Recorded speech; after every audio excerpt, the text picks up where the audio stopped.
이사야서 강의 8번째입니다. 우리 먼저 다 함께 기도 드리시도록 하겠습니다. 기도하시겠습니다. 좋으신 주님, 주님의 사랑과 은혜에 감사와 찬송을 드립니다. 죄로 인해 두려움에 숨어 살다가 이제 죄를 용서받고 허물을 벗었습니다. 허물을 벗은 것으로 복되다 하시니 주님께 감사와 찬송을 드립니다. 주님, 오늘 주님의 지혜로 어제를 돌아봅니다. 주님을 모르고 살아 천하 만국의 모든 유혹에 빠져 살았음을 깨닫습니다. 모든 탐욕이 다 발동되어서 세상의 영광들을 얻으려 인생을 소진했음을 깨닫습니다. 그것들을 얻으려고 거짓으로 인생을 살았음을 깨닫습니다. 이제 허물을 벗어 마음에 거짓이 없다 하시니 주님의 구원하심에 감사와 찬송을 드립니다. 좋으신 주님, 주님의 말씀을 듣기를 소원합니다. 오늘도 하늘 평화의 말씀을 전하여 주시옵소서. 예수 그리스도의 이름으로 기도드렸습니다. 아멘. 여러분, 하늘의 영광, 땅의 평화라는 말씀을 들어보셨죠? 많이 들어보셨을 겁니다. 이게 말이에요. 매년 성탄절날 교회에서 선포되는 말씀입니다. 이 말씀이요, 누가복음 2장 14절에 기록이 되어 있죠. 이렇게 기록을 하고 있습니다. 더없이 높은 곳에서는 하나님께 영광이요, 땅에서는 주님께서 좋아하시는 사람들에게 평화로다. 더없이 높은 곳에서는 하나님께 영광이요, 이 말을요, 하늘의 영광 이렇게 줄여서 말을 했고요. 그 다음에 땅에서는 주님께서 좋아하시는 사람들에게 평화로다, 이 말을 땅의 평화 이렇게 줄여서 말을 하고 있죠. 그런데 하늘의 영광이란 말은 그래도 괜찮습니다. 괜찮죠. 그런데 땅의 평화라는 말은 기록된 말씀과 조금 다릅니다. 다시 읽어드려 볼게요. 땅에서는 주님께서 좋아하시는 사람들에게 평화로다. 그러니까 땅 모두가 평화를 누리는 건 아니에요. 땅은 그냥 무생물이니까 땅이 사실은 평화를 누리는 게 아니죠. 땅의 사람들이, 땅에 거주하고 있는 사람들이 평화를 누린다라는 말인데, 그냥 땅의 평화 그러면 땅에 거주하는 모든 사람들이 평화를 누릴 것이다 라는 말이잖아요. 그렇게 해석이 가능하지 않습니까? 그런데 하느님께서는 그렇게 말씀하고 계시지 않더라라는 거죠. 어떻게 말씀하고 계시죠? 땅에서는 주님께서 좋아하시는 사람들에게 평화로다. 어느 번역을 보면, 영어 번역이요, 주님께서 기뻐하시는 혹은 주님께서 즐거워하시는 사람들에게 평화로다, 이렇게 번역을 하고 있습니다. 그러니까 하나님께서, 우리 좋으신 주님께서 좋아하시는 건 딱 한 가지밖에 없어요. 하늘 거죠. 그것만 가지고 즐거움을 누리시고요, 그것만 가지고 기뻐하시더라라는 거거든요. 하늘 것만 좋아하시는 거예요. 그러니까 주님께서 좋아하시는 사람은 어떤 사람들이냐 하면, 하늘 것을 가지고 기쁨을 누리고 즐거움을 누리고 하늘 것을 좋아하는 그 사람들이란 말이에요. 그러니까 주님께서, 평화를 누리는 사람들이 어떤 사람들이냐 하면, 그 하늘 것을 가지고 기쁨을 누리고 즐거움을 누리고 말이에요. 그 하늘 것을 가지고 하늘 것을 좋아하는 그 사람들이 평화를 누릴 것이로다, 이렇게 말씀을 하고 계신단 말이에요. 조금 다르죠? 그러니까 하늘의 영광, 땅의 평화 이렇게 말씀을 우리가 선포할 때는 이와 같은 누가복음 2장 14절의 말씀을 잘 이해하고 그 말씀을 선포해야 합니다. 제가 요한복음 3장 16절 말씀을 그래서 가끔 전해드렸잖아요.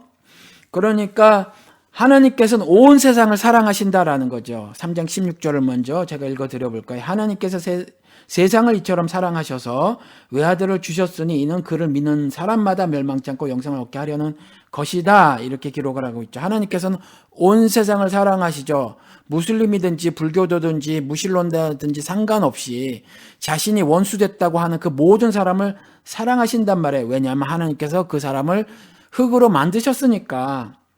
그런데 문제는 뭐냐면 그 사랑이 적용되는 것은 오직 믿는 사람에게만 한정이 된단 말이에요.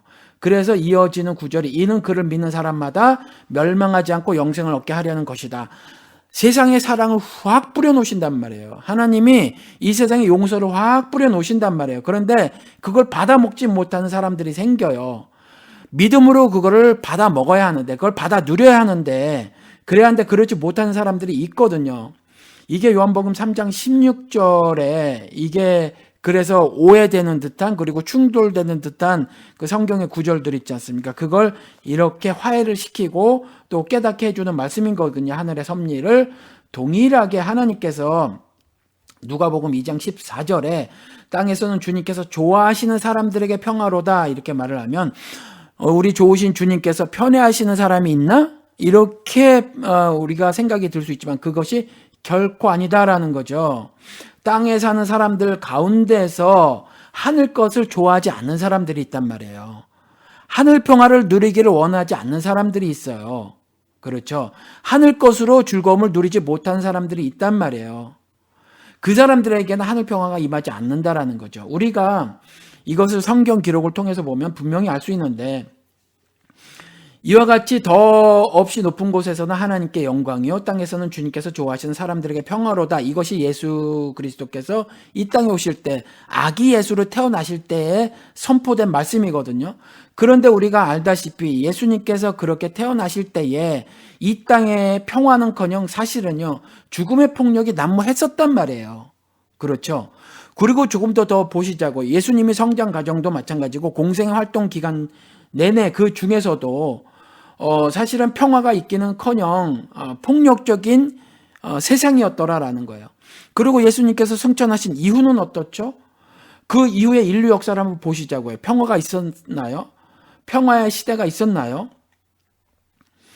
여러분 그렇기 때문에 주님께서 좋아하시는 사람들에게 평화로다라는 말은 이런 거예요. 베드로가 두 군사 틈에서 그리고 옥에 갇혀서 내일 죽을지 모레 죽을지 모르는 그 가운데서도 잠을 자더라. 그와 같은 평화를 말을 하는 거거든요. 바울이 말이에요. 정말 지독한 폭력을 당했잖아요. 어마무시한 폭력을 당했단 말이에요. 그럼에도 불구하고 평화를 누렸더라. 하늘의 일체의 비결을 알아서 풍부에 자기가 처해졌든지 비천에 처해졌든지 일체의 비결을 알아 살아내 감으로 평화를 누리는 삶을 살았거든요. 그러니까 이 평화는 우리가 흔히 말하는 예를 들어서 미인대회 같은 거 있잖아요. 그 우승자들이 말하는 그와 같은 평화가 아니란 말이에요. 하늘 평화를 말을 하고 있는 거거든요. 그러니까 다시 말씀을 드릴게요. 하늘의 영광 땅의 평화 이런 말을 전했을 때 우리는 반드시 이 누가복음 2장 14절에 기록된 주님께서 이렇게 직접 말씀하신 이 말씀 있잖아요.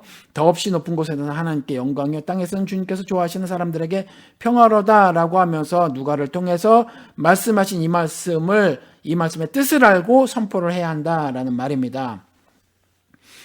여러분 이제 여러분들 2015년을 보내셨죠. 그리고 2016년을 맞이하셨습니다. 여러분 올해 여러분이 사시는 땅에 평화가 도래할 것 같습니까? 어떻게 생각을 하십니까? 교회 안에서 이와 같이 누가복음 2장 14절을 통해서 땅의 평화 이렇게 말씀하셨단 말이에요. 그렇죠? 주님께서 좋아하시는 사람들에게 평화로다 그랬는데 여러분들 살림살이에서 이와 같이 주님께서 좋아하시는 사람이 누리는 평화가 임할 것이라고 여러분들 믿으십니까? 그리고 그냥 좀 넓게 보시자고요. 그러면 교회들은 어떻죠? 그 교회들 안에서 하늘 평화가 있을 것이라고 생각이 드십니까? 교회 밖은 또 어떻습니까? 그리고 여러분 가정은 어떻죠? 그리고 여러분들 생업 현장은 어떻습니까? 이러한 모든 곳에 하늘 평화가 임할 것이라고 여러분들 믿으십니까? 여러분, 이집트는 세상을 상징하죠. 이 세상을 상징하는 이집트의 평화가 있었습니까? 없었어요. 그러면 세상이니까 없었다고 치시자고요. 그러면 낙원을 상징하는 가나안에서는 그리고 가나안에서 말이에요. 하나님의 선민이라고 하는 사람들이 유업을 다 나눠 가졌어요. 하늘 유업을 다 나눠 가진 이 하나님의 선민이 하나님이 상정하셨던 특정 지역, 낙원을 상징하는 그 특정 지역 가나안에서는 평화를 누렸습니까? 누리지 못했어요. 낙원은 말씀드린 것처럼 그냥 어느 한 특정 지역입니다. 아니 가나안은요. 그래서 그냥 여전히 땅이에요. 하나님께서 가나안이라는 지역을 특정하시고 그곳에서 자신의 계명대로 율법대로 규례대로 살기를 원하셨죠.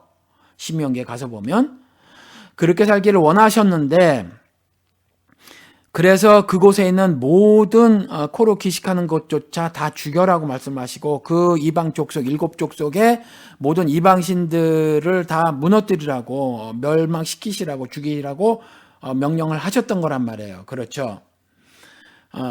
그런데 여전히 사실은 육신적으로는 그곳은 땅이어서 그곳은 평화를 누리지 못하고 그곳에서 하나님의 명령과 법도와 규례대로 살아라. 그와 같은 삶이 하늘나라의 삶이다라고 말씀을 하셨던 거예요.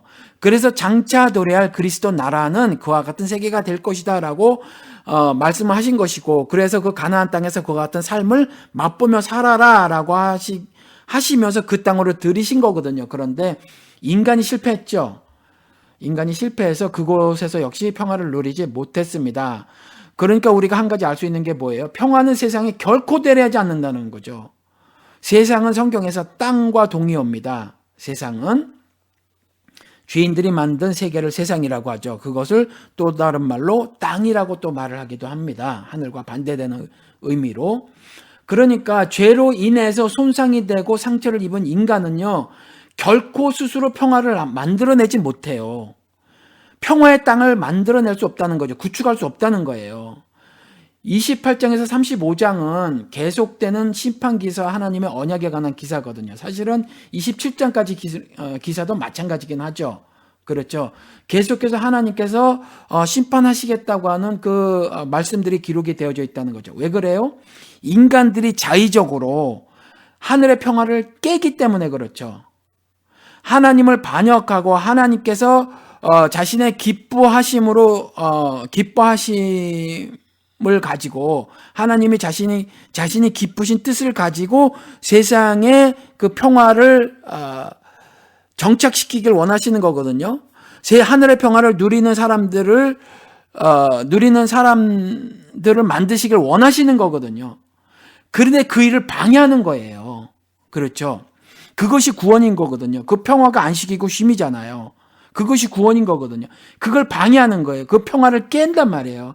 그러니까 그 평화를 깨는 세력들에게 그것이 이방 나라 족속이든 예의 없는 것들이죠. 그렇죠. 무례한 자들. 이방 나라 족속이든 아니면 말씀을 받았다고 하는 그 이스라엘 사람이든 상관이 없이 그 평화를 깨는 그 사람들은 반드시 심판하겠다라고 말씀을 하고 계시는 거란 말이에요. 그럼에도 불구하고 그리스도께서 재림하기 이전까지는 계속해서 하나님께서 구원하시기를 원하시니까 구원 사역을 계속 진행해 나가시는 거니까 하나님이 그 언약 말씀도 계속 해주시더라. 새하늘 새 땅에 관한 것, 새 예루살렘에 관한 것, 그리스도의 나라에 관한 언약을 계속 해주시더라라는 거잖아요. 그렇죠? 인간들은 말이에요. 그런데 평화가 깨진 상태가 사실은 굉장히 위험한 것을 알고 있기 때문에 자기들 나름대로의 평화를 구축하려고 가끔 노력을 하기도 한단 말이에요. 그래서 자신들이 어떤 조약을 맺거나 하는 등의 노력을 기울이죠. 그것을 통해서 평화를 구축하려고 하지만 사실은요, 그 조약을, 그 죄인인 인간들이 체결한 조약들을 보면 사실은 평화를 담지 않았어요. 왜요? 불평등한 내용들을 담고 있기 때문에. 그리고 그것조차도 사실은 스스로 깨더라라는 거예요. 그래서 평화를 유지하지 않아요. 그것이 인간이더라라는 거죠. 그리고 또 내면의 평화를 누리고자 애를 쓰죠. 인간들이. 내면의 평화를 누리고자 애를 쓰지만 상황의 인식을 지배당할 수밖에 없는 존재이니까 인간은. 그렇죠. 존재이니까 결코 그 평화를 성취하지 못하더라라는 거예요. 이것을 성경은 이렇게 말을 해놓고 있죠. 인간은 나약한 존재다라고 말을 하고 있는 거예요. 연약한 존재다. 그래서 로마서 5장 말씀에 가서 보면 하나님께서 사랑을 확증하시고자 예수 그리스도를 이 땅에 파송하셨는데 무엇을 보시고 파송하셨냐 하면 사람들이 연약할 때에 하나님께서 자신의 사랑을 확증하시고자 그리스도를 독생자 외아들을 이 땅에 보내셨다 그랬거든요. 사람이 연약할 때에, 이 연약하다는 말이 뭐예요? 상황의 인식이 지배당한다라는 말이거든요. 그러니까 죄에 노출되면 죄에 빠지더라. 로마서 7장에 바울이 그렇게 행동을 하잖아요. 사람은 그것밖에 안 되는 존재더라라는 거거든요. 그러니까 내면의 평화를 누리고자 애를 쓰지만, 그래서 돌을 닦지만 결코 인간은 스스로 평화를 누릴 수가 없는 존재라는 거죠. 자꾸 죄가 발동이 되지는 거거든요. 그게 인간이라는 거거든요. 상황의 인식을 지배당할 수밖에 없는 존재여서. 왜요? 연약하니까 인간은 그 평화를 결코 성취하지 못한다라는 거죠. 그러니까 결국 죽음이라는 폭력 앞에서는 더없이 무력한 존재가 되더라. 그 폭력에 아무런 반항도 하지 못한 채 죽임을 당하게 되더라라는 거예요. 그래서 우리가 28장에서부터 35장을 통해서 보면, 아니 지금까지 35장까지의 기록을 통해서 보면 우리가 알 수 있는 건, 평화를 누릴 수 있는 유일한 길은요, 주님께서 우리들에게, 죄인인 우리들에게, 연약한 우리들에게, 상황에 따라서 인식을 지배당할 수밖에 없는 우리들에게 선처를 베풀어 주시는 길밖에 없다라는 거예요. 그렇죠? 다시 말씀을 드릴게요. 우리가 이 이사야서 지금까지의 내용을 읽어서 알 수 있는 건 뭐냐 하면, 우리가 평화, 즉 하늘 평화를 누릴 수 있는 유일한 길은 폭력을 당함에도 불구하고, 죽음의 폭력을 당함에도 불구하고 베드로나 바울이 누렸던 그와 같은 하늘 평화를 누릴 수 있는 유일한 길은 주님께서 우리들에게 선처를 베풀어 주시는 길뿐이다라는 겁니다. 그렇죠? 여러분, 평화가 깨지는 이유가요, 조금 전에 말씀드린 것처럼 불평등하기 때문에 그렇습니다. 제가 지금 어느 책인지 기억이 나지 않는데, 사람은요 주머니에 무게가 다른 두 개의 다른 저울추를 가지고 있다라는 기록이 있어요. 그러니까 세상은요 저울을 가지고 있다라는 거죠. 물론 하나님도 저울을 가지고 계세요. 그러니까 세상에도 저울을 가지고, 세상, 즉 세상이라고 하는 건 이제 땅에 사는 사람을 말을 하는 거죠. 땅의 속성을 가진 사람, 그 사람들은 저울을 가지고 있는데 무게가 다른 두 개의 다른 저울추를 가지고 있어요. 그러니까 공평하지 않은 저울을 가지고 있다라는 거죠. 그렇죠?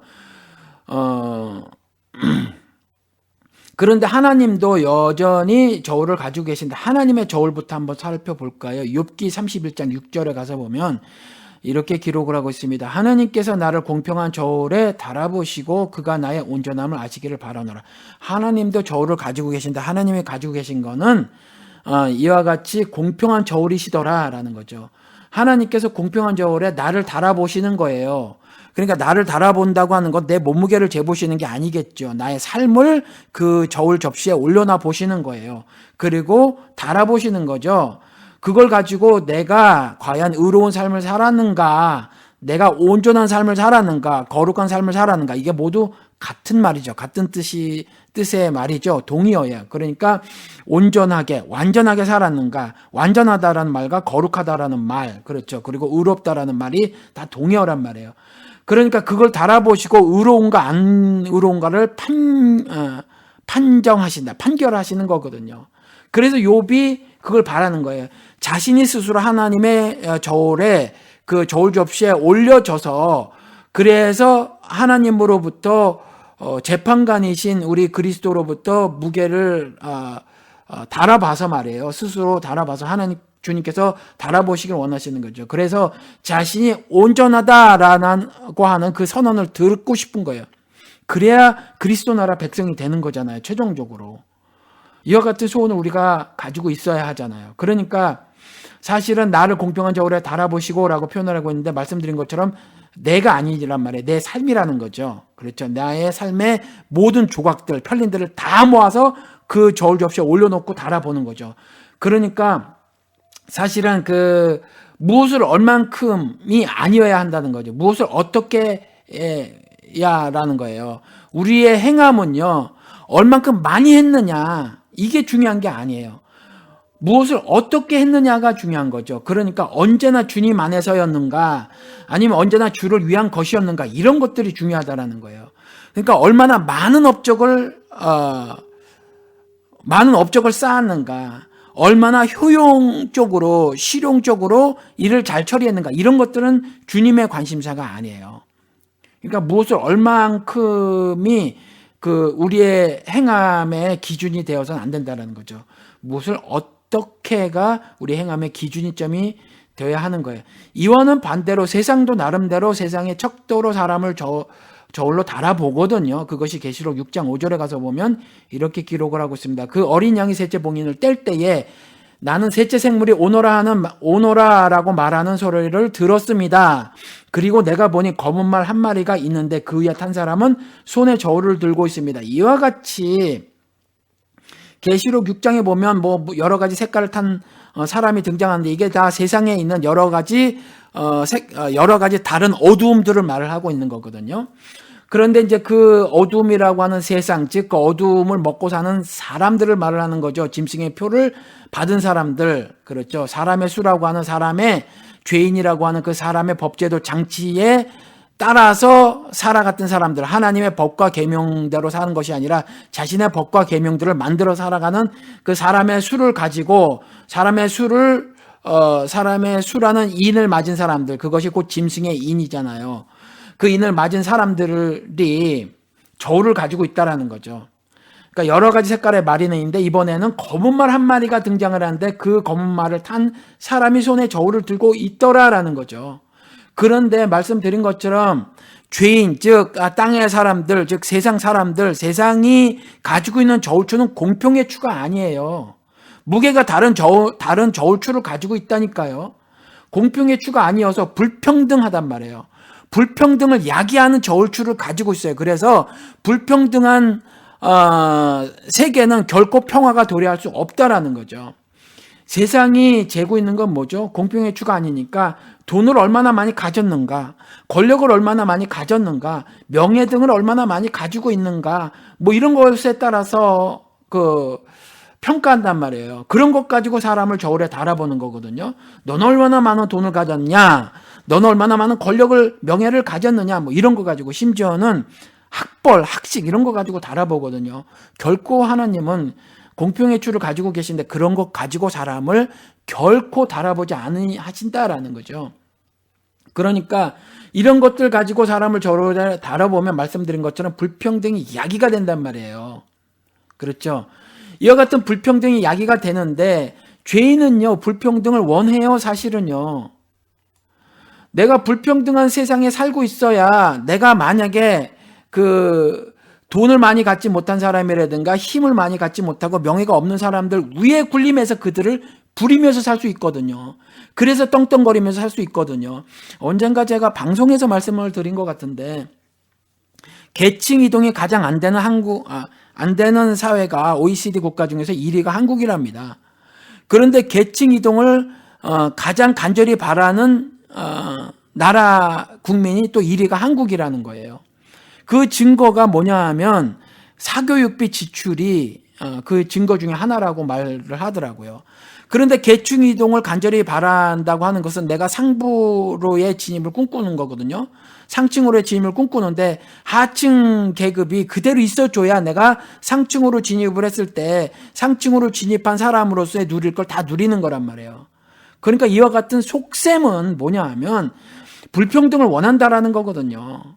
불평등을 원한다라는 거예요.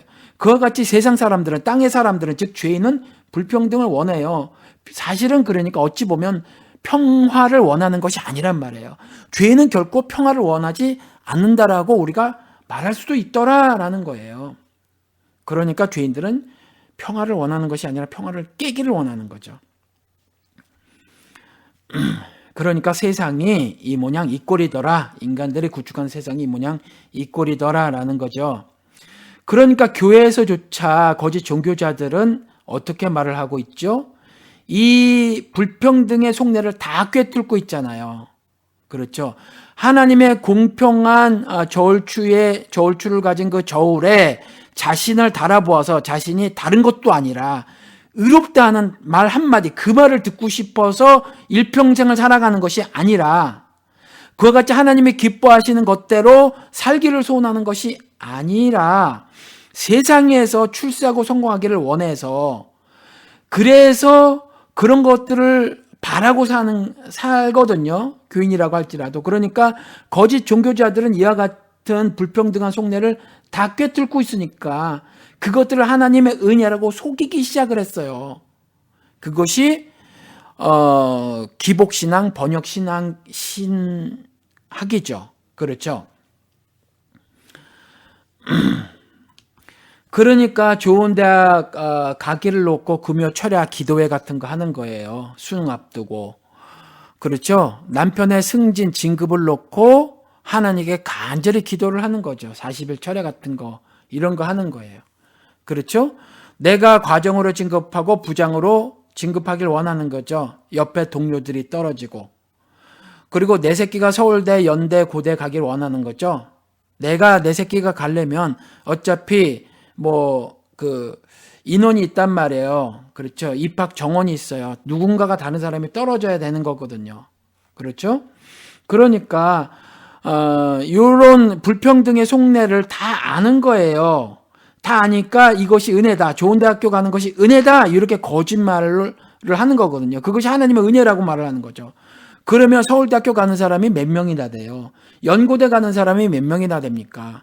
서울에 있는 대학교에 가는 사람이 전체 수험생이 몇 명이나 되냔 말이에요. 그리고 대기업에 들어간 사람이 몇 명이며 대기업에서 승승장구해서 막 승진한 사람은 몇 명이나 되냔 말이에요. 나머지들은 안 되는 거거든요. 이와 같은 불평등을 하나님의 은혜라고 하는데 아멘해요. 왜요? 왜 아멘하게 되죠? 내가 불평등을 원하니까.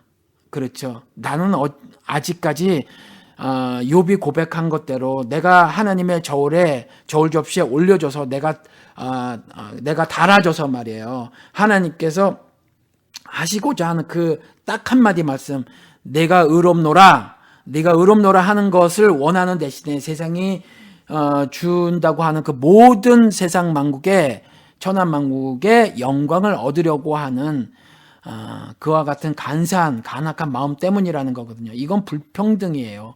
이 불평등을 내가 가지고 있는 한 내 삶은 평화가 결코 도래하지 않죠. 결코 도래하지 않습니다. 용사가 돼서 살 수는 있어요. 용사가 여러분들 되면 될수록 하나님으로부터 더 멀어지는 거죠. 그렇죠? 여러분들이 훌륭한 사냥꾼이 되면 될수록 하나님으로부터 더 멀어지는 거죠. 세상 말이에요. 세상. 땅. 그렇죠. 이 땅은요. 정치적, 법적, 경제적, 성적 불평등의 세계가 바로 세상이라는 거예요. 이것 말고도 더 많은 어떤 불평등이 있겠죠. 그런데 이렇게 제가 그냥 대개 4개로 말씀을 드려본 거예요. 정치적 불평등, 법적, 경제적, 성적 불평등.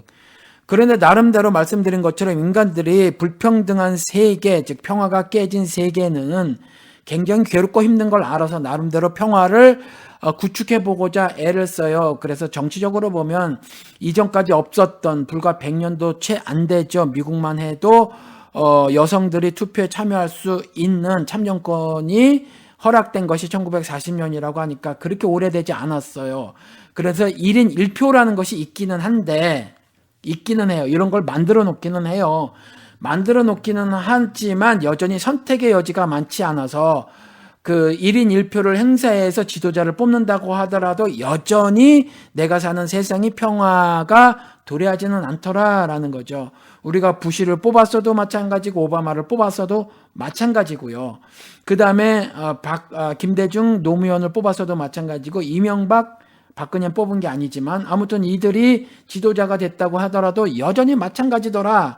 그런데 1인 1표가 그래도 평화를 구축해보고자 하는 인간들의 시도니까 이것을 싫어한단 말이에요. 힘 있는 자들이. 용사들이, 훌륭한 사냥꾼들이 이를 싫어하니까 뭐를 하죠? 여론 조작을 해요. 그리고 투개표 조작을 하더라. 세상에 많은 독재 국가들이 이런 일을 벌이고 있잖아요. 그리고 유엔을 보시자고요. 아예 평등하지 않아요. 힘센 5나라가 좌지우지하고 있잖아요. 그 다음에 비상임 이사국이라고 하는 15나라가 그 다음에 힘을 발휘하고 있고. 그렇죠. 법적으로도 우리가 흔히 그런 말을 해요. 유전무죄, 무전유죄. 이게 미국도 동일하거든요. 그리고 동일한 노동을 하고도 다른 임금을 받고 다른 복지 혜택을 받게 되더라라는 거예요. 경제적으로 보면 1인 1표가 결코 아니죠. 그렇죠. 회사에서 이사회 하면 1인 1표입니까? 그렇지 않잖아요. 주식 많이 갖고 있는 사람이 입김이 세단 말이에요. 그리고 또 이 자본주의 체제 안에서는 예를 들어서 건물이라도 몇 채 갖고 있으면 놀고 먹어도 떵떵거리고 살지만 그렇지 않고 가난한 사람들은요, 대물림 해가면서 할아버지가 아들에게 아들이 또 할아버지가 아버지에게 또 아버지가 아들에게 가난을 대물림하면서 쇠가 빠지게 노동을 하면서 살아야 되는데 여전히 고통스러운 가난에 처해질 수밖에 없더라라는 거거든요. 그렇죠. 불평등하단 말이에요. 성적으로도 이와 같이 발전시켜 놓은 세상에서도 남성과 여성의 소득 차이가 있고요. 법적으로 또 기회가 결코 균등하게 보장되지 않더라라는 거거든요. 이와 같이 성적으로도 불평등한 세계더라. 그러니까 이런 세계를 정치적, 법적, 경제적, 성적 불평등의 세계를 세상이라고 하는 거거든요. 성경에 있는 world라고 하는 거. 그렇죠. 그래서 거룩하다라는 말, 이것이 영어로는 홀리란 말도 되지만 신이라고 하는 가세다 LY 붙여서 그 godly라고 하거든요. 근데 이 godly의 반대말이 뭐냐면 worldly예요. 세속적이다, 세상적이다라는 말이거든요. 그러니까 이와 같이 세상의 성경적 터미널로지는 이와 같이 그 정치적, 법적, 경제적, 성적 그 밖에 다른 모든 사람이 사는 그 분야에서 그 영역에서 불평등한 세계, 그 세계를 세상이라고 하고 그것을 다른 말로 또 땅이라고도 표현을 하고 있더라라는 거죠. 그렇죠? 교회는 어떻습니까? 교회도 여전히 무법지대가 됐죠.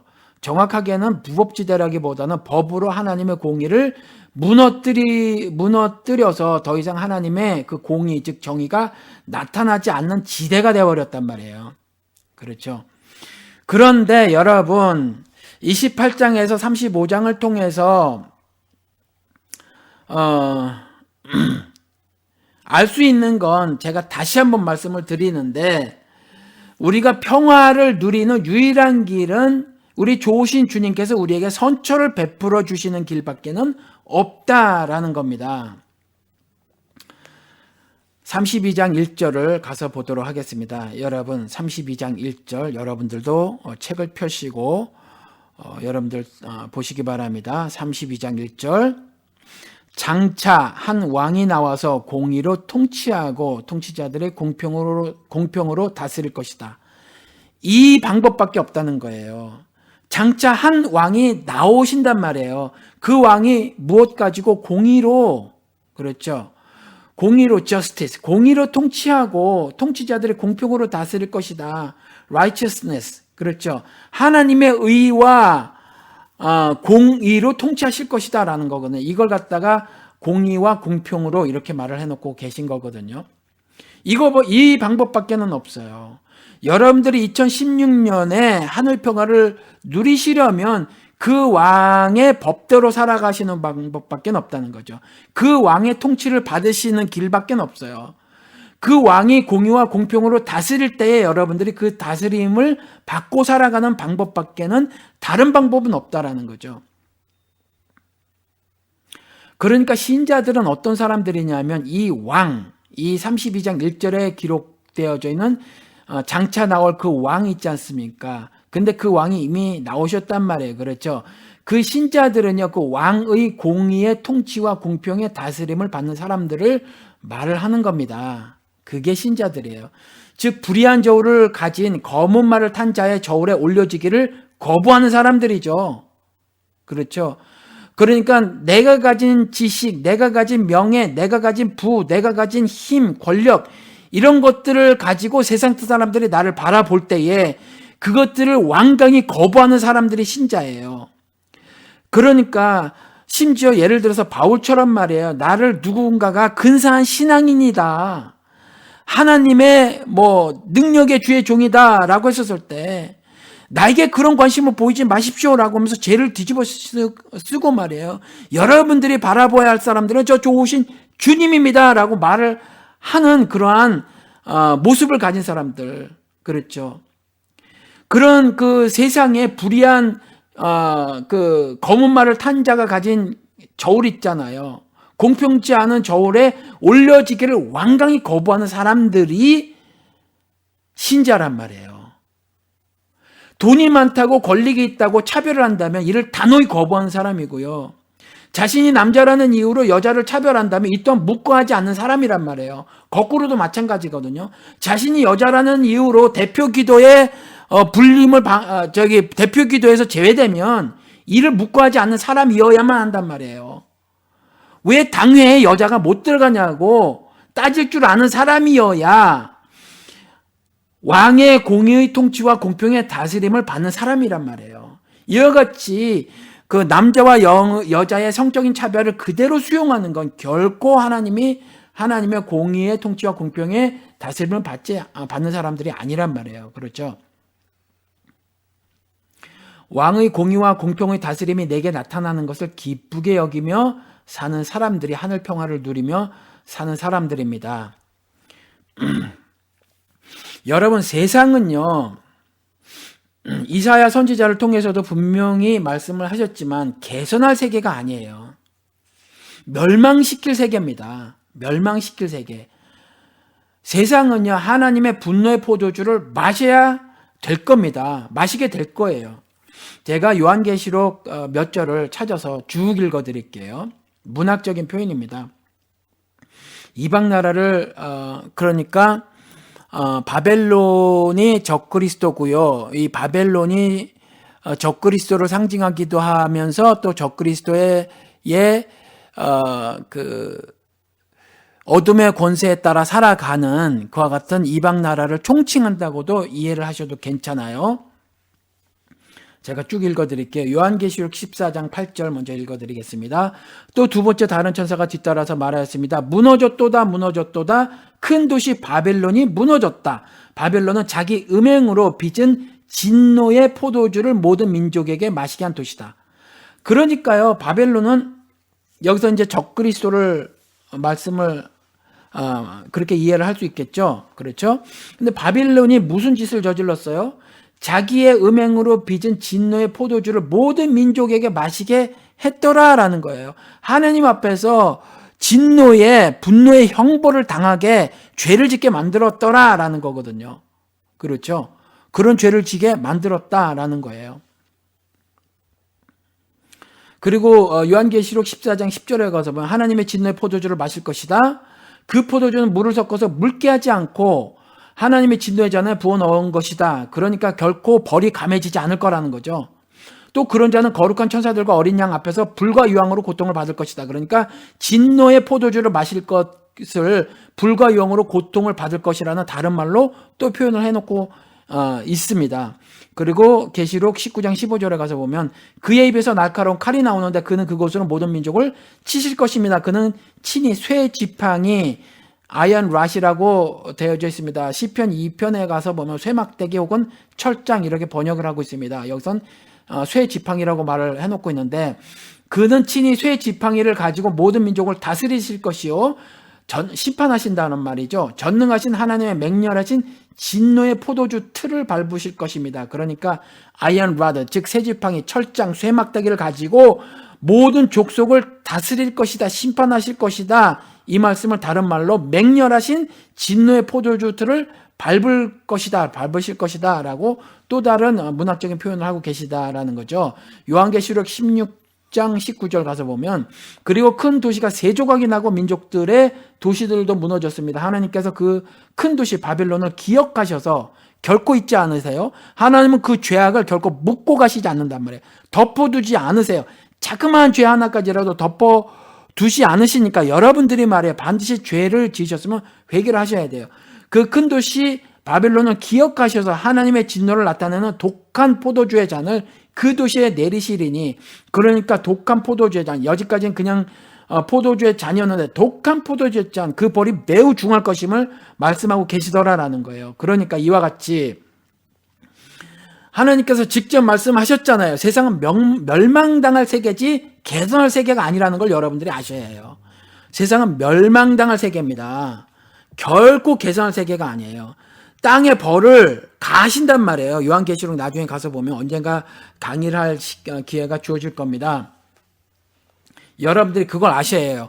여러분들이 세상에 육신이 결박되어 산다고 할지라도 여러분들이 그래서 여러분들의 매일의 삶에서 내가 어떻게 신앙인으로서 처신을 해야 할 것인가를 이걸 아시고 나시면 조금 더 변화를 꾀할 수 있지 않을까 싶습니다. 하나님의 눈에 더욱 보기 좋은 모습으로 하나님께서 기뻐하시는 사람의 삶으로 살 수 있지 않을까 싶다라는 거죠. 세상은요 멸망당할 세계지 개선할 세계가 아님을 여러분들이 명심하시기 바랍니다.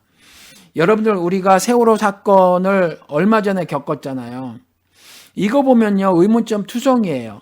항해하다 급변침을 했거든요. 오른쪽 왼쪽으로 왔다 갔다 왔다 이렇게 했단 말이에요.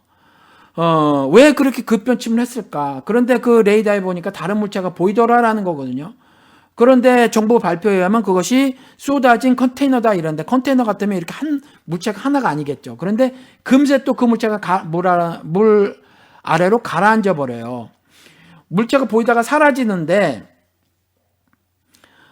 컨테이너 박스라고 하면 어군 탐지기에서도 작은 물고기가 다 탐지가 되는데 어군 탐지기에도 그 물체가 물 아래로 가라앉은 후에는 탐지가 되지 않더라. 그러니까 뭔가 다른 거란 말이죠. 그렇죠. 그리고 보고된 시간이 1시간 정도가 차이가 나요. 제각각입니다. 가장 빠른 것과 가장 늦은 것이. 최종적으로 정부는 가장 늦은 시간을 택했지만 사실 보고서를 보면 이게 우리 국민들에게 발표한 것은 늦은 시간을 택했지만 사실은 이전에 보고된 보고서가 나중에 이렇게 보면 8시 조금 넘어서 된 것도 있단 말이에요. 그리고 출동한 그 구조대가 끼케야 헬기 세대하고 경비정 하나거든요. 그러니까 이것도 이상하단 말이에요. 그런데 이것이 모두 철수해버려요. 완전히 배가 가라앉기 전에 아직 충분히 구출할 수 있음에도 불구하고 철수해버립니다. 그리고 해군이나 미군의 도움을 거절하죠. 그런데 사고대책 수습 반장 정도가 이걸 거절할 수 있는 힘이 있는지 모르겠다라는 거죠. 그리고 단원고 교감 선생님께서 구조가 됐는데 말이에요. 그 이후에 바로 그 체육관 등에 머무시면서 계속해서 구조하는 일에 도움을 주고자 거기에 계속 계시면서 어떤 일들을 진행해 나가셨단 말이에요. 근데 결국 자살하셨어요. 이 모든 책임이 나에게 있다고 하시면서 자살하셨는데 조사를 한단 말이에요. 경찰이 수사를 하는데 이 교감 선생님을 제일 먼저 데려가서 수사를 하더라. 왜 그런지 모르겠어요. 근데 선장은 나중에 조사를 하고 조사를 한 이후에 해경 간부 아파트에서 잠을 자게 했더라라는 거거든요.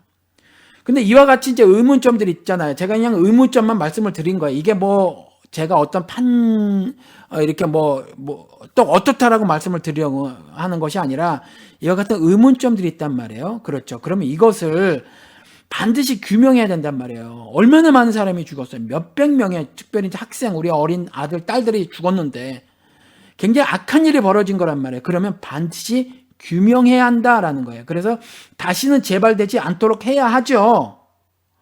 그러니까 세상을 멸망시킨다라고 하는 말은 뭐냐면 땅을 멸망시킨다라고 하는 말은 뭐냐면 하나님의 도구가 되어져서 이와 같이 세상을 멸망시키는 일을 감당하는 종의 삶을 산다라고 하는 말은 뭐냐 하면 이런 악이 재발하지 않도록 하는 거거든요.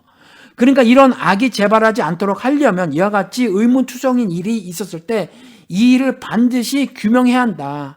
진실을 규명하도록 신자들은 애를 써야 한다라는 거예요.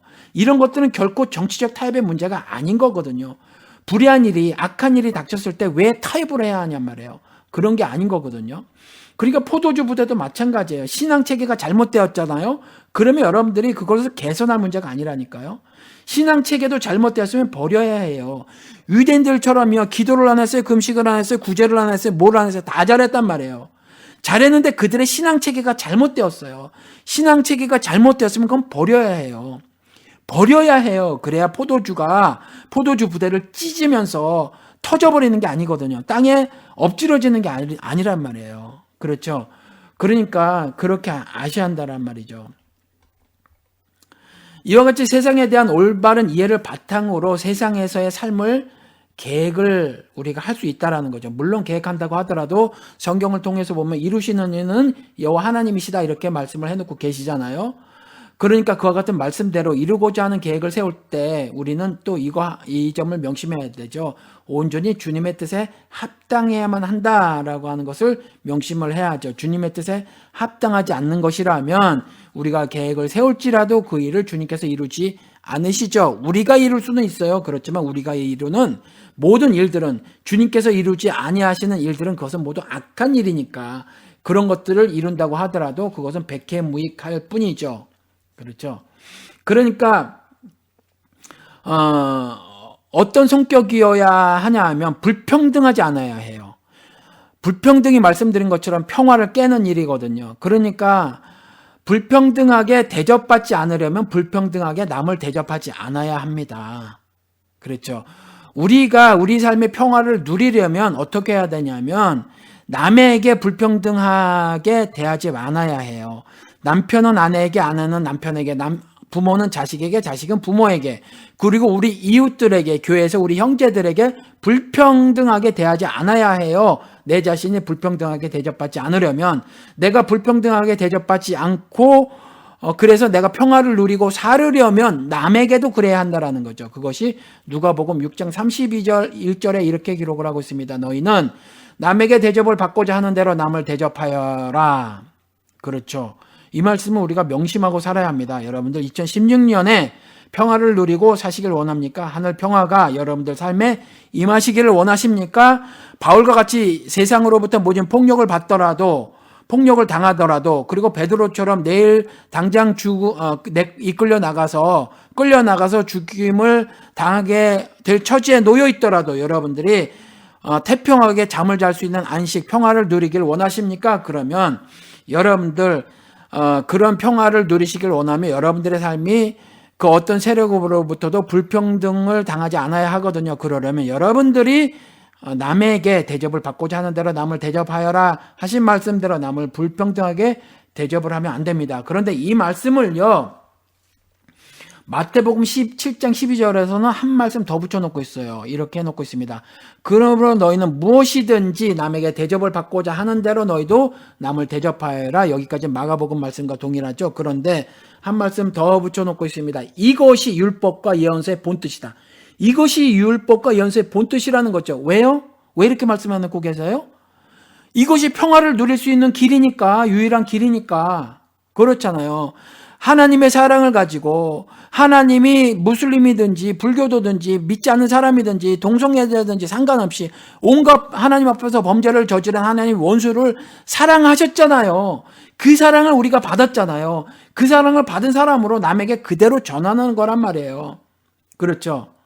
그렇게 하는 거예요. 그렇게 해야 내가 그런 대접을 받는 거라는 거죠. 그러니까 이것이 율법과 예언서의 본뜻이라고 이렇게 말씀을 해놓고 있는 거죠.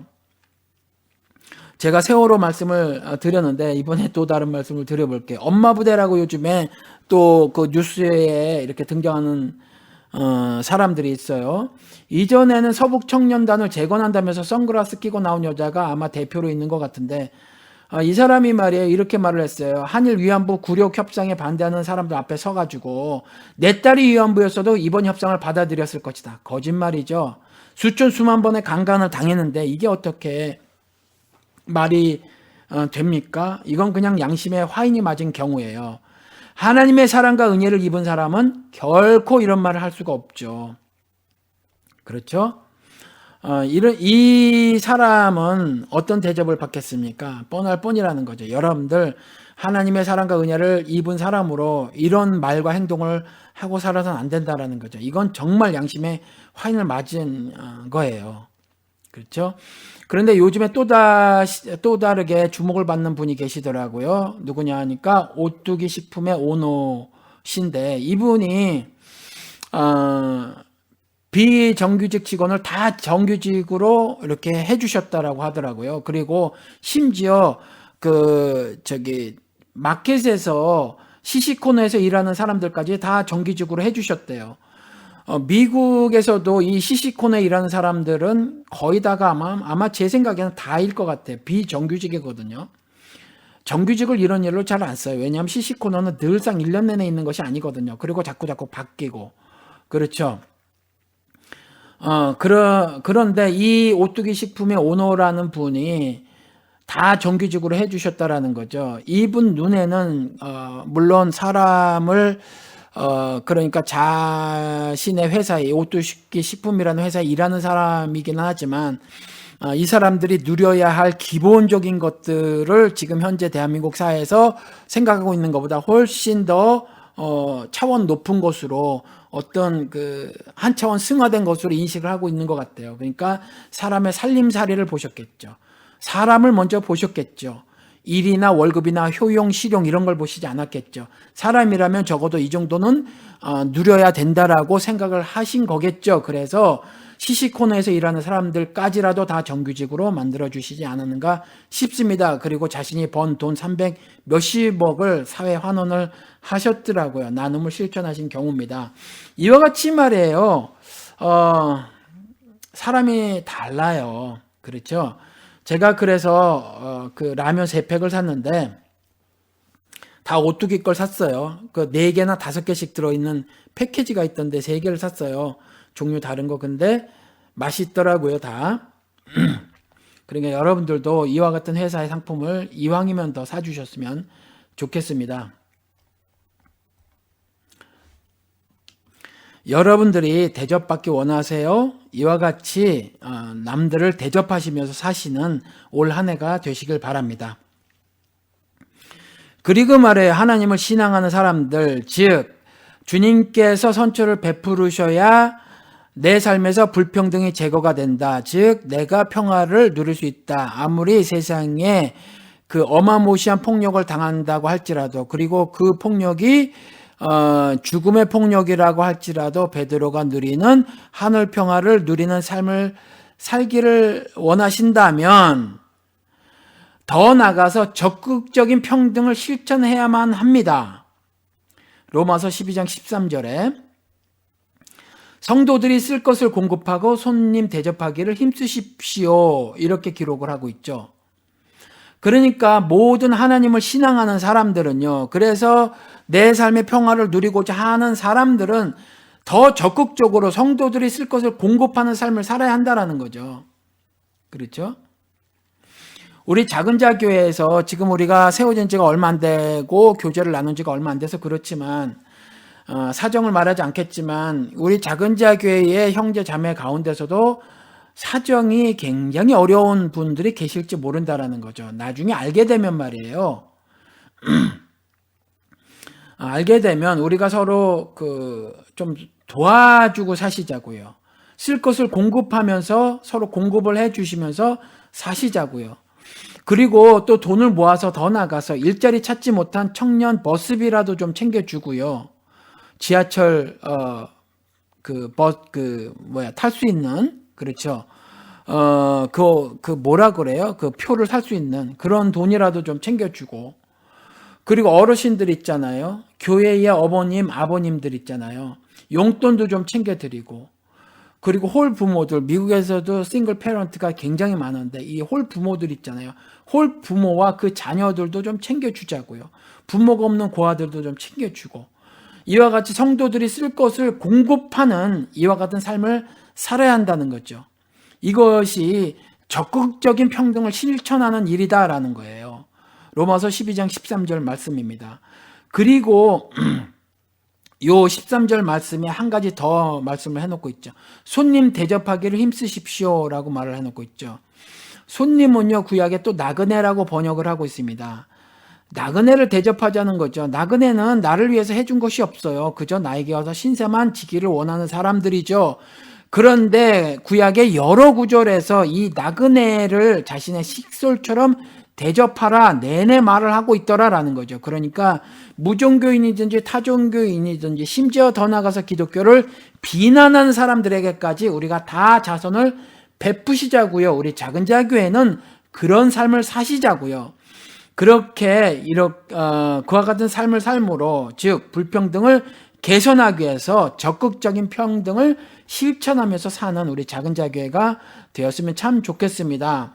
우리 작은 자교회는요, 그래서 앞으로도 우리가 사는 사회 공동체로서 사랑과 의무를 다하기를 원하는 그리스도의 지체들이 모여있는 신앙 공동체가 되기를 바랍니다.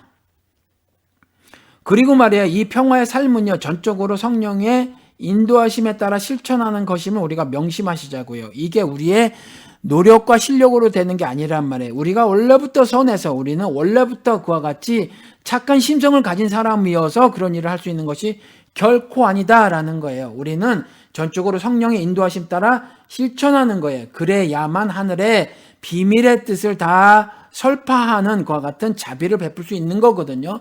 그래서 설사 육신은 세상에 어마무시한 폭력을 당한다고 할지라도 하늘의 평화가 이와 같은 것입니다 라고 하면서 적극적인 평등을 실천하는 그 행함에 담아낼 수 있다라는 거예요. 성령의 인도하심 따라 그와 같은 행함을 실천해야만.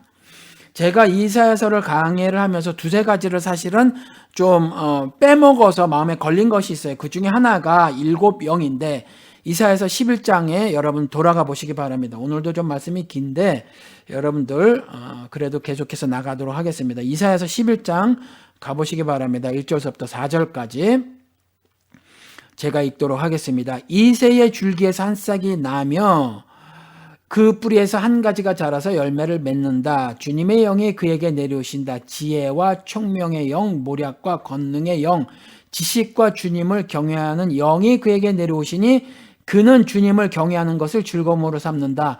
그는 눈에 보이는 대로만 재판하지 않으며 귀에 들리는 대로만 판결하지 않는다. 가난한 사람들을 공의로 재판하고 세상에서 억눌린 사람들을 바르게 논죄한다. 이렇게 기록을 하고 있죠. 그러니까 여기에서 보면 지혜와 총명, 모략과 권능, 지식과 주님을 경외하게 하는 영이 있죠. 6개 영.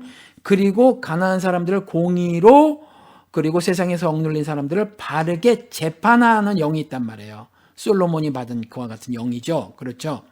그러니까 이와 같이 지혜, 총명, 모략, 권능, 지식, 주님을 경외하게 하는, 그리고 공의로 재판하는 그와 같은 7영을 여기서 말을 하고 있거든요. 이사야서 11장 1절에서부터 4절까지.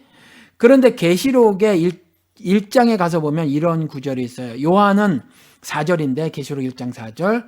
성경 공부 좀 해보는 거예요. 계시록 말씀을 가져오는 것은. 나중에 계시록을 읽으실 때 이해하시라고 말씀을 드리는 겁니다. 요한은 아시아에 있는 7교회에게 편지하노니 7교회는 말씀드린 것처럼 교회 시대의 모든 교회, 즉 그리스도 출임 후 재림 이전의 모든 교회를 상징합니다. 아시아에 있는 7교회에 편지하노니 이제도 계시고 전에도 계셨고 장차 오실이, 그렇죠. 이제도 계시고 전에도 계셨고 장차 오실 이와 이렇게 말씀하고 계신데 그리스도죠. 그리고 그의 보좌 앞에 있는 7영과 이렇게 말을 하고 있죠.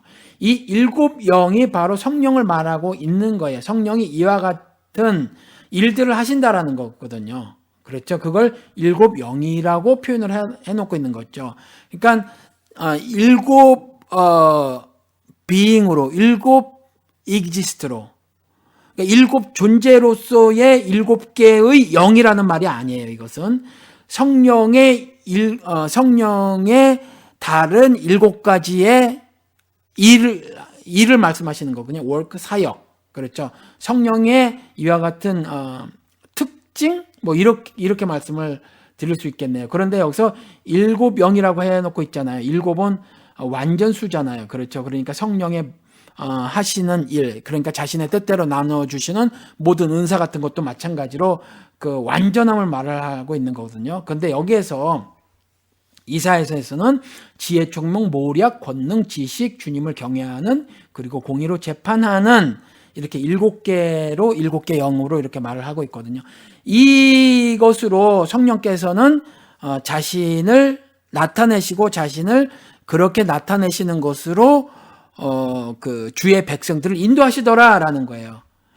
그러니까 주의 백성들, 즉 우리들 작은 자의 모든 성도님들은 이와 같이 성령님이 이와 같은 것으로 인도하심에 전폭적으로 순종을 하셔야 한다는 거죠. 이렇게 순종하시는 삶을 통해서 그와 같은 행함을 통해서 불평등을 제거하고 평화를 누리는 삶을 사셔야 하는 거죠. 그래서 그와 같은 폭력적인 세상에서 그와 같은 평화의 삶을 세상에 살아내므로 전도를 하는 거예요. 하늘의 뜻을 전하는 거죠. 그렇죠. 이렇지 않으면 하늘의 뜻이 세상에 알려지질 방도가 없어요. 그러니까 여러분들이 직접 하늘의 섭리를 아셔야 하고 십자가의 도를, 구원의 능력의 도를 여러분들이 깨달으셔야 하고 성령의 인도하심이 어떤 것인가, 어떤 종류의 것인가를 여러분들이 아시고 그것을 실천하셔야, 그것을 삶으로 살아내셔야 그래야 하늘 평화를 전달할 수 있는 거죠. 하늘의 평화의 복음을 전할 수 있는 거죠.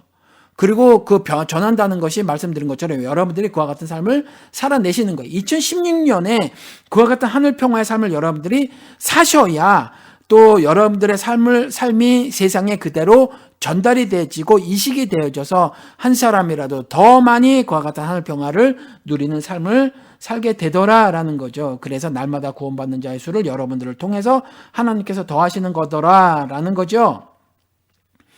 그런데 제가 4절 말씀을 다시 한번 읽어드려 볼게요. 이사야서 11장 4절 뭐라고 기록을 하고 있죠? 가난한 사람들을 공의로 재판하고 세상에 억눌린 사람들을 바르게 논지한다. 이 일을 우리가 해줘야 한다라는 거예요. 그렇죠? 성령의 인도하심 따라 즉 지혜와 총명, 모략과 권능, 지식과 주님을 경외하는 영 이런 것들을 가지고 우리가 어떻게 실천을 할 수 있느냐. 주님께서 그와 같은 것을 가지고 공의의 재판을 하게 하실 때에 우리는 그 공의의 재판을 하는 성령님의 뜻에 따라서 그 뜻을 거스르지 않고 우리는 살아갈 수 있다. 그와 같이 우리의 삶에서 불평등을 제거하고 우리의 이웃들의 삶에서 불평등을 제거해서 하늘평화를 누리는 삶을 우리가 살고 이웃들과 더불어 하늘평화를 누리는 삶을 살아갈 수 있다라는 말씀입니다. 우리가 그러니까 반드시 공의로 재판을 해야 하죠. 불의를 보고 그냥 덮어두면 안 되고요. 악을 보고 우리가 왜곡하거나 침묵하면 안 된다라는 거죠. 억눌린 사람들을 바르게 우리가 판단을 해서 다시는 이와 같은 일이 세상에서 벌어지지 않아야 함을 세상에 분명히 빛이 돼서 소금이 돼서 알려야 할 의무가 우리에게 있고 그 같은 삶으로 우리가 하늘 기쁨을 누리고 평화를 누리며 살 수 있더라라는 겁니다. 7영 가운데서 사실은 지혜의 영만 가지고 있어도 지혜의 영만 있어도 주님의 뜻을 거스르지는 않을 수 있어요. 여러분 고린도전서 2장 6절에서부터 10절까지 가서 보면 여러분들 고린도전서 한번 펴보시기 바랍니다. 고린도전서 2장 6절에서 10절까지입니다. 제가 먼저 6절에서 8절까지를 읽어드리도록 하겠습니다. 여러분 함께 읽으시도록 하겠습니다. 그러나 우리는 성숙한 사람들 가운데서 지혜를 말합니다. 그런데 이 지혜는 이 세상의 지혜나 멸망하여 버릴 자들인 이 세상 통치자들의 지혜가 아닙니다. 우리는 비밀로 감추어져 있는 하나님의 지혜를 말합니다. 그것은 하나님께서 우리를 영광스럽게 하시려고 영세전에 미리 정하신 지혜입니다. 이 세상 통치자들 가운데는 이 지혜를 아는 사람이 하나도 없습니다. 그들이 알았더라면 영광의 주님을 십자가에 못 박지 않았을 것입니다. 그렇죠. 우리가 그 지혜만 알았더라도 지혜의 영인 성령 하나님께서 인도하시는 대로 우리가 살기만 하였더라도 즉 내주하시는 성령 하나님께서 인도하심 따라 우리가 복종만 하였더라도 주님을 십자가에 못 박지 않는다니까요. 절대로 세상에는요 그와 같은 지혜가 없어요. 세상 통치자들에게는 그와 같은 지혜가 없습니다. 성령 하나님께서 지혜의 영을 빌어 우리에게 말씀하신 것은 뭐냐 하면 비밀로 감추어진 하늘 지혜를 우리들로 하여금 깨닫게 해주시는 거거든요. 그래서 주님을 십자가에 우리가 못 박지 않고 온전히 하늘의 깊으신 뜻에 따라서 우리 마음에 주신 소원을 이루어나가면서 사는 거거든요. 그것이 신자의 매일의 삶이거든요.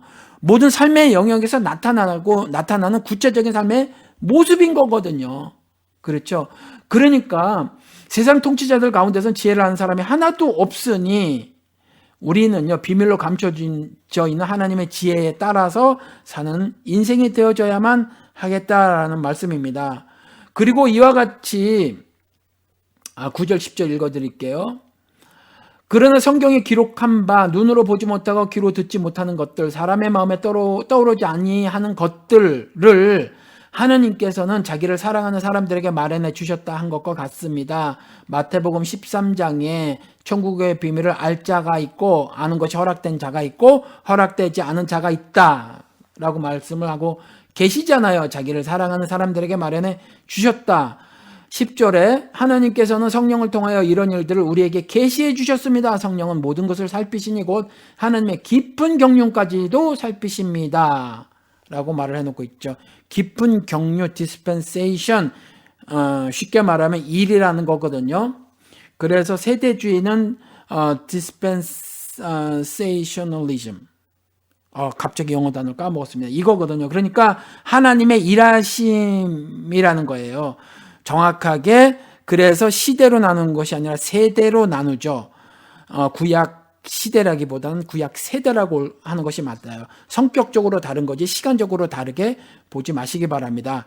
그래서 구약의 시대에 살고 있던 세대가 있는 거고, 그 다음에 신약 시대에 살고 있는 세대가 있는 거고, 그래서 세대의 가르침을 배우지 말라라고 했었을 때도 그 세대고, 그래서 그 세대는 경륜, 디스펜세이션을 말하는 거예요.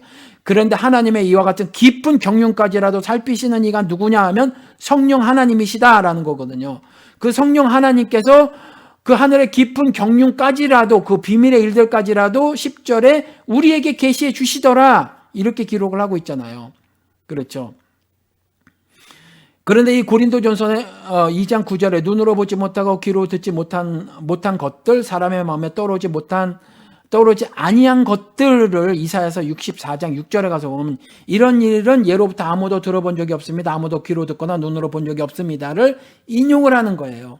이사야서 말씀을. 그러니까 그럼에도 불구하고 이런 것들을 성령 하나님께서 깨닫게 해주시더라, 계시해 주더라, 심지어 하나님의 깊은 경륜까지라도, 하나님의 깊은 뜻을 담은 그 일하심의 것이라도 다 우리들에게 깨닫게 해주시더라 라고 말씀하고 계시니, 우리는 어떻게 해야 하냐면 성령 하나님의 인도하심 따라 그 일을 해 나가야 한다. 그렇게 행함을 해야 한다. 그렇게 실천하며 살아야 한다라는 거죠. 그저 우리의 뜻대로 하면 유대인들처럼 그냥 우리의 어떤 그 정결 규례를 만들어서 살면 하나님께서, 예수 그리스도께서 말씀하신 대로 그저 조상들의 유전을 따라 사는 것에 불과해서 하나님을 반역하는 것이 되더라라는 거죠. 왜요? 그것은 그냥 육신적인 깨끗함만을 유지시켜 주는 것이므로, 결코 이 세상에서 죽음의 폭력, 즉 불의한 일들, 악한 일들로부터 해방을 주는 하늘 평화를 누리는 일하고는 아무 관계가 없다라는 거죠. 그렇죠. 그러니까 눈으로 보아도 귀로 들어도 듣지 못하고 보지 못하고 마음으로 깨닫지 못한 그와 같은 일들을 성령을 통해서 우리에게 계시해 주시는 것이니까 우리는 성령 하나님의 인도하심 따라서 살아야 한다라는 거죠. 일고병, 즉 성령의 인도하심 따라 살지 않는 사람들이 범하는 범죄 유형들을 보면 이사야서에 나온 것만 가지고요, 28장에 가서 보면 1절에 이렇게 기록을 하고 있습니다. 에브라함의 술 취한 자들의 교만한 면류관은 화 있을진저, 술에 빠진 자의 성 곧 영화로운 광같이 기름진 골짜기 곧 꼭대기에 세운 성이여, 쇠잔에 가는 꽃 같으니 화 있을진저. 뭐라고 해놓고 있습니까? 술 취한 자들의 교만한 면류관을 쓰고 있는 거죠. 그러니까 시편 73편 말씀대로 입과 혀가 하늘과 땅에 두루 돌아다니는 거예요. 그렇죠. 그리고 전능자가 어딨냐 하면서 거만을 떠는 거죠. 그렇죠. 그걸 술에 빠진 자라고 말을 해놓고 있거든요. 술에 빠진 자의 성, 그리고 기름진 성이다, 이렇게 기름진 골짜기 꼭대기에 세운 성이라고 문학적으로 표현해놓고 있죠. 그런데 결국 쇠잔에 가는 꽃처럼 될 것이라고 말을 해놓고 있습니다. 그렇죠. 에베소서 5장 18절에도 술 취하자 말에 있는 방탕한 것이는 오직 성령 충만을 받아라라고 말을 해놓고 있죠. 성령 충만과 반대되는 개념으로 술 취함 때문에 벌어지는 방탕하게 됨, 이걸 말을 하고 있잖아요. 그렇죠. 그러니까 28장 1절, 이사야서 28장 1절에 술 취한 자들의 교만한 면류관을 화 있을진저 해놓고 있잖아요. 동일한 의미로 에베소서 5장 18절도 말을 하고 있는 거거든요. 그러니까 우리는 전폭적으로 나는 연약한 존재로 나의 모든 내가 가진 모든 것, 즉 나의 실력과 능력으로는 하나님의 의는 조금도 성취해낼 수 없다는 것을 여러분들이 깨닫고 그와 같은 고백을 해 나가셔야 한다는 말이에요. 그러니까 여러분들 혹시 성숙이라고 하는 거, 성장이라고 하는 거 여러분들이 이루실 수 있다고 여러분들이 착각하지 마시기 바랍니다. 여러분들이 설사 이제 우리는 헌금이 없지만은 특정 목적에 따라서 헌금을 할 거지만, 예를 들어서 내가 헌금을 더 많이 해요. 옆에 사람 덜 합니다. 나는 예를 들어서 예배 잘 참석하고 성경을 매일같이 잘 읽는데 옆에 사람 그렇지 않아요. 그렇다고 해서 내가 저희보다 신앙의 성숙을 더 이룬 자로라라고 여러분들이 만약에 생각한다면, 그러면 여러분들이 예를 들어서 새벽 재단이라고 쌓는 것이라든가 교회 나오는 횟수 이런 것 가지고 성숙을 이룰 수 있다라고 하는 그 교만함에 빠지는 거거든요. 그러니까 여러분들이 결코 그와 같은 생각을 머릿속에서 가슴속에서 삶속에서 지워내셔야 한다는 거죠.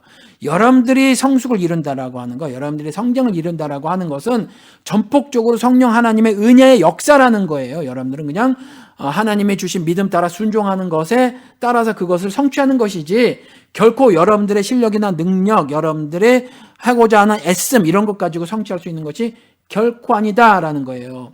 그렇죠? 그러니까 이와 같이 교만한 면류관을 쓰면 안 된다라는 겁니다. 전능자가 어디 있느냐 하면서 내가 내 뜻대로 자기 일을 성취하려고 하는 자들이 세상에 널브러져 있고 나도 알게 모르게 그와 같은 모습이 조금이라도 발견이 그와 같은 삶을 살아가는 수도 있으니까 늘 깨어 있어서 그와 같은 것들이 발견이 되지면 그런 것들은 미련 두지 말고 딱딱 끊어내서 하나님의 은혜의 삶을 다 살아내시길 바랍니다. 그리고 말이에요, 또 형식적인 종교 생활을 하더라라는 거예요. 이사야서 29장에 가서 보면 13절 보시겠습니다. 제가 빨리빨리 읽어드릴게요. 시간이 많이 가서 여러분들 안 찾으셔도 됩니다. 주님께서 말씀하신다. 이 백성이 입으로는 나를 가까이 하고 입술로는 나를 영화롭게 하지만 그 마음은 나를 멀리하고 있다. 그들이 나를 경외한다는 말은 다만 들은 말을 흉내내는 것일 뿐이다. 이렇게 말을 해놓고 있습니다. 그렇죠? 입으로는 가까이 하고 립 서비스라고 어느 영어 성경에 그렇게 번역이 되어 있어요. 립 서비스. 입으로는 나를 가까이 하고 입술로는 나를 영화롭게 하지만 주님 찬양합니다. 주님 홀로 영광 받아 주시옵소서. 이런 말을 1000번 만번 하는 것을 주님이 원하시는 게 아니에요. 여러분들 실체의 삶이 빛의 삶이 되어야 하고 소금의 삶이 되어져야 한다라는 거예요. 그러니까 사각형 콘크리트 건물 안에서 여러분들이 아무리 눈물 콧물 흘린다고 하더라도 여러분들의 삶이 주님께서 주님의 눈으로 보셨을 때 여러분들이 빛의 삶이 아니고 소금의 삶이 아니면 그냥 입으로만 가까이 하는 것이더라라고 말씀하실 거란 말이에요. 입으로만 나를 영화롭게 하더라라고 말씀하실 거란 말이에요. 그런데 그것은 실제로는 나를 멀리하는 것이다라고 재판관이 돼서 판결하실 것이라는 거죠. 그렇죠. 그리고 그들의 행함은 단시 흉내내는 것일 뿐이다. 이렇게 말씀을 해놓고 있어요. 아직도요, 예배만 잘 드리면 된다고 하는 사람들이 아직도 많더라고요. 그것도 나름대로 한국 기독교의 잘못된 점들을 비판하시는 분들께서 그러면서 덧붙여서 삶이 예배라고 말을 하면서 그런 말씀을 하시더라고요. 그런데 성경에 어디 삶이 예배라고 했습니까? 왜 자신들이 자꾸 이와 같이 성경에 기록되지 않은 말 가지고 신학들을 만들어낸지 모르겠어요. 하나님은 한 번도 예배를 회복하라고 말씀하지 않으셨어요. 돌이키라고 말씀을 하셨죠. 여러분들이 그와 같이 살면 안 된다라고 말씀하셨죠. 똑바로 살라고 말씀하셨죠. 내가 말한 명령과 법도대로 살라고 말씀하셨죠. 언제 예배를 회복하라고 말씀하셨어요. 제가 예배를 이렇게 말씀을 드리면 멸시하거나 무시하려는 말씀을 드리는 것이 결코 아니에요. 여러분들 그렇게 이해하지 않으시죠? 그렇죠? 정말 신자로서의 삶의 본질이 무엇인가를 말씀을 드리는 거란 말이에요. 29장 13절에 다만 들은 말을 흉내내는 것일 뿐이다 이렇게 말씀하시잖아요. 이렇게 하면 안 된다라는 거죠. 우리의 모습이 주님께서 보시기에도 정말 실제적인 자신의 백성의 모습이어야 한다. 그런 실천의 삶이어야 한다라고 말씀하고 계시다라는 거죠. 그리고 또 하나는 뭐냐 하면 성령의 인도하심 따라 살지 않는 사람들이 범하는 범죄의 유형 가운데 또 뭐가 있냐면 거꾸로 생각하는 거예요. 29장 16절에 가서 보면 그들은 매사를 거꾸로 뒤집어 생각한다. 진흙으로 옹기를 만드는 사람과 옹기장이가 주무르는 진흙을 어찌 같이 생각할 수 있겠느냐. 그렇죠. 그릇을 만드는 사람과 그릇을 만드는 재료인 흙을 어떻게 똑같이 생각할 수 있겠느냐. 만들어진 물건이 자기를 만든 사람을 두고 그가 나를 만들지 않았다고 말할 수 있느냐. 빚어진 것이 자기를 빚은 사람을 두고 그는 기술이 없어라고 말할 수 있느냐. 감히 하나님의 일하심에 가타부타 말을 할 자격이 있느냐. 없다는 거예요. 설사 그것이 우리 인간의 눈에 좀 그릇돼 보인다고 할지라도 그렇지 않다라는 거죠. 세상에서 모순이 보이고 왜곡된 모습이 보이면, 즉 악한 모습이 보이고 불의한 모습이 보이면 신 탓을 하는데 자기 탓을 해야 되는 거예요. 인간들은. 그렇죠. 자기 탓을 해야만 하는 거예요. 정 안 되면 신이 죽었다라고 그렇게 말을 하는데 그것도 안 된다라는 거죠. 자신들이 범죄함을 가지고 왜 신 탓을 하는지 모르겠어요. 그렇죠. 그러니까 이렇게 거꾸로 생각을 해서는 안 된다라는 거죠. 나타나는 현상들, 사람의 살림살이를 보고 정말로 하늘의 지혜를 빌어서 올바른 성경적 이해, 해석을 할 줄 알아야 합니다. 거꾸로 해석을 하면 안 돼요. 그리고요, 이도 저도 싫다. 그냥 나는 세상을 의지하고 살겠다. 라고 하는 사람들도 생기더라라는 거죠. 이사야서 30장에 가서 보면 1절부터 주님께서 말씀하신다. 거역하는 자식들아 너희가 화가 닥칠 것이다. 너희가 계획을 추진하지만 그것들은 나에게서 나온 것이 아니며 동맹을 맺지만 나의 뜻을 따라한 것이 아니다. 죄에 죄를 더할 뿐이다. 너희가 나에게 물어보지도 않고 이집트로 내려가서 바로의 보호를 받아 피신하려고 이집트의 그늘에 숨으려 하는구나. 바로의 보호가 오히려 너희에게 수치가 되고 이집트의 그늘이 오히려 너희에게 치욕이 될 것이다. 이렇게 말을 해놓고 있어요. 그렇죠. 세상을 상징하고 있는 이집트에 기대는 거예요. 우리도 자꾸 세상에 기대서 살면 안 돼요. 31장에 가서도 또 해놓고 있습니다. 30장, 31장 계속해서 그 말씀을 하고 있는 거거든요. 여러분들 쭉 읽어보시기 바랍니다. 1절만 읽어드릴게요. 31장은 도움을 청하러 이집트에 내려가는 자들에게 재앙이 닥칠 것이다. 그들은 군마를 의지하고 많은 병거를 믿고 기마병의 막강한 힘을 믿으면서 이스라엘의 거룩하신 분은 바라보지도 않고 주님께 구하지도 않는다. 3절 이집트 사람은 사람일 뿐이요 하나님이 아니며 그들의 군마땅 고깃덩이일 뿐이요 영이 아니다. 이걸 왜 모르죠? 이걸 모르고 살면 안 되잖아요. 이집트 사람은 권세를 가졌다고 하더라도 사람일 뿐이라는 거죠. 그렇죠. 우리의 육신만 좌지우지할 뿐이에요. 그렇죠. 그런데 분명히 말씀하고 계시잖아요. 우리의 육신뿐만이 아니라 영까지도 좌지우지하는 분을 의지하라잖아요. 하나님께서. 그렇잖아요. 그런데 사람일 뿐인 이집트 사람에게 도움을 청하러 내려가면 안 돼요. 왜요? 재앙이 닥칠 거라잖아요. 하나님께서 나를 의지하지 않고 세상을 이와 같이 의지하는 모든 자들에게 재앙이 닥칠 것이다. 이렇게 말씀을 하고 계시더라는 거죠. 모자라고 부족해서 하나님께 믿음을 보이지 못할 이유가 하나도 없습니다. 모자라고 부족하면 세상의 도움을 바라려고 하지만 이방신에게 가지고 가는 모든 재물까지라도 다 하나님께로부터 온 것임을 우리가 명심하시자고요. 그렇죠. 이걸 명심해야 돼요. 그리고 자꾸 돈에 내 삶을 기대려고 해요. 왜요? 돈이 힘을 가졌기 때문에. 그런데 그리스도께서 분명히 말씀하시잖아요. 돈과 하나님은 동시에 못 섬긴다. 돈과 하나님은 동시에 못 섬긴다잖아요. 돈이 가지고 있는 권력을 탐하는 그 순간의 믿음과 은혜는 연기처럼 사라지는 거예요. 우리가 이걸 명심하고 사시자고요. 그리고 말이에요. 또 이런 거 있죠. 조금 전에 이제 흉내 내는 것일 뿐인 이것과 그다음에 세상을 의지하는 것, 요 두 개의 의미가 다 들어져 있는 사건이 하나가 있는데 뭐냐면 사사기 19장 20장에 가서 보면 이게 성경 설교 시간에 제가 서너 차례 말씀을 드렸는데 이걸 아시기 바랍니다. 11지파가 총회로 모여서 하나님께 여쭙기는 여쭈어요. 흉내를 내는 거죠. 우리가 범죄를 저지른 저 지파를 치리까 이렇게 여쭈어요. 그런데 사실은 이들이 치기로 이미 결정을 하고 하나님께 일방적인 통보를 한 것에 불과해요. 그러니까 하나님께서 그래라 그러시거든요. 마음대로 하라는 거죠.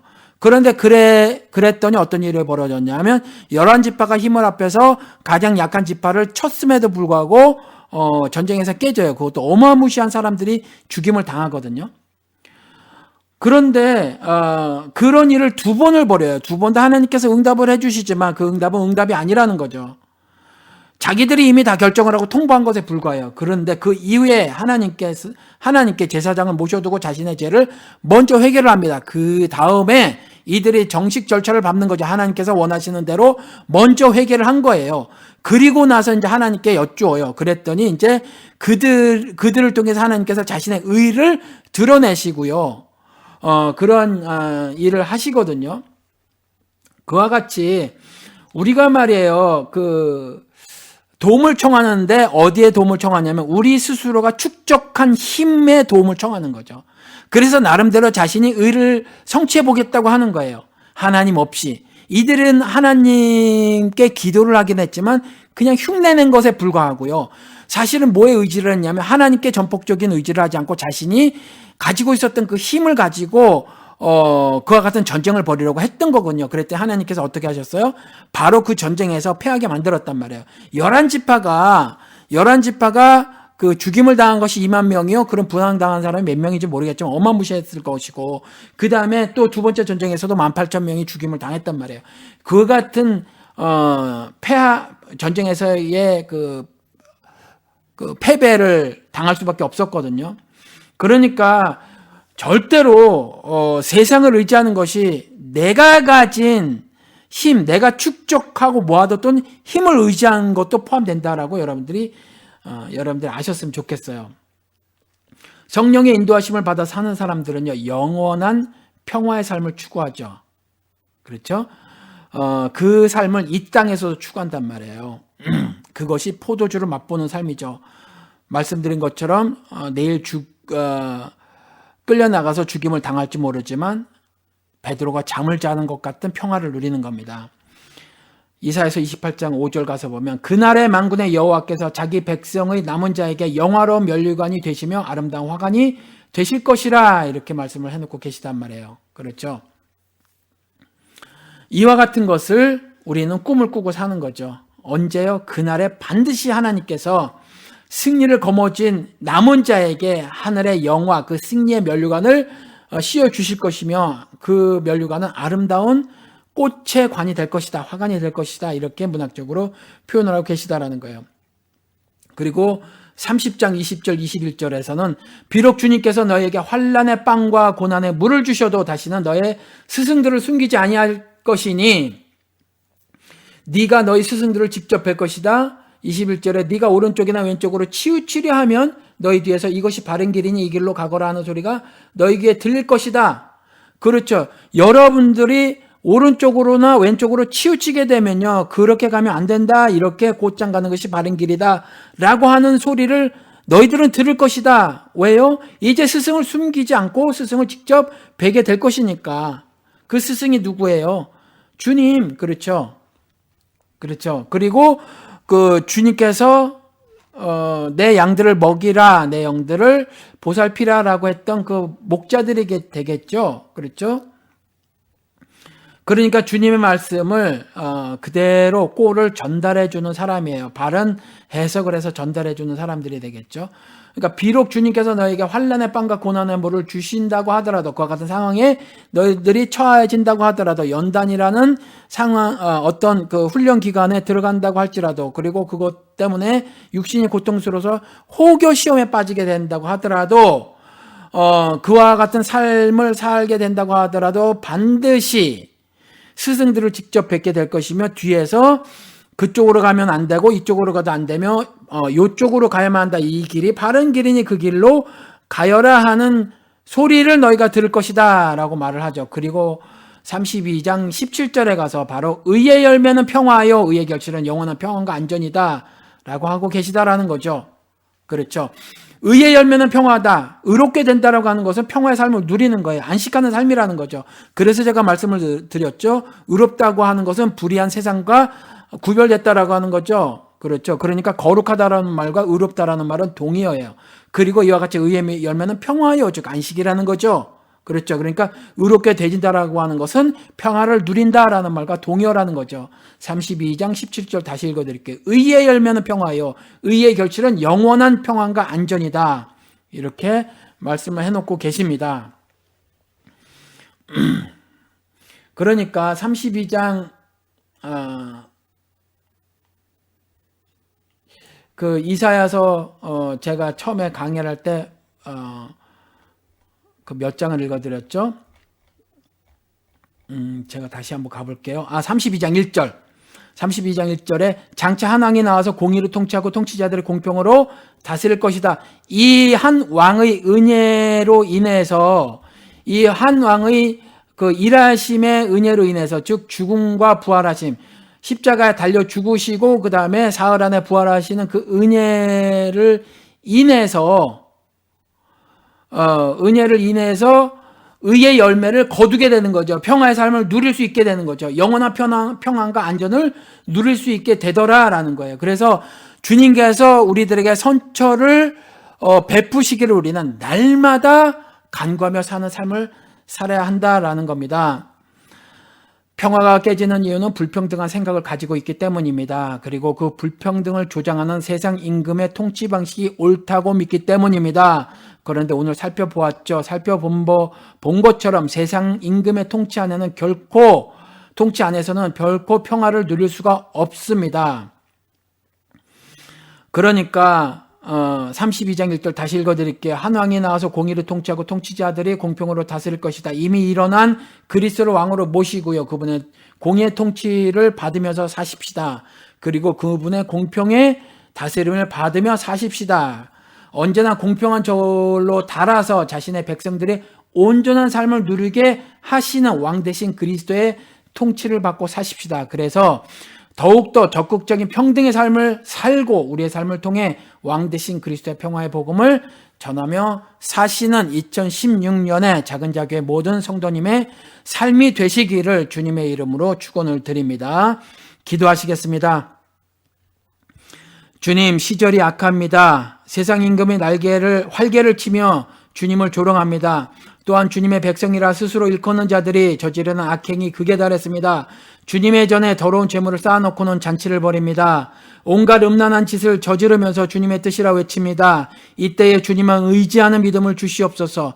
세상 임금의 악행에 동참하지 않도록 믿음을 주시옵소서. 세상 임금의 통치가 아니라 주님의 통치를 받아 살아 온전하다는 말씀을 듣기를 소원합니다. 주님께서 은혜를 베푸시어 살아도 죽은 것 같이 되게 마시고 죽어도 사는 것이 되게 하여 주시옵소서. 십자가에 내 몸 매달리기를 자원하게 하시고 그리하여 주님께서 합당하다는 말씀을 듣는 것이 기쁨이 되는 심령이 되게 하여 주시옵소서. 열흘 동안 환난을 받아도 죽도록 주님께 충성하여 둘째 사망의 해를 당하지 않게 하시고 주님의 가르침을 어떻게 배웠는지를 되새겨서 굳게 지키며 살게 하여 주시고 그리하여 생명책에서 이름이 지어지지 않게 하여 주시옵소서. 그리고 주님께서 주신 은혜를 아무에게도 빼앗기지 않고 살아감으로 주님의 이름이 우리의 몸에 새겨지기를 원합니다. 매일의 삶에서 주님으로 인해 기쁨이 넘치고 주님으로 인해 평화를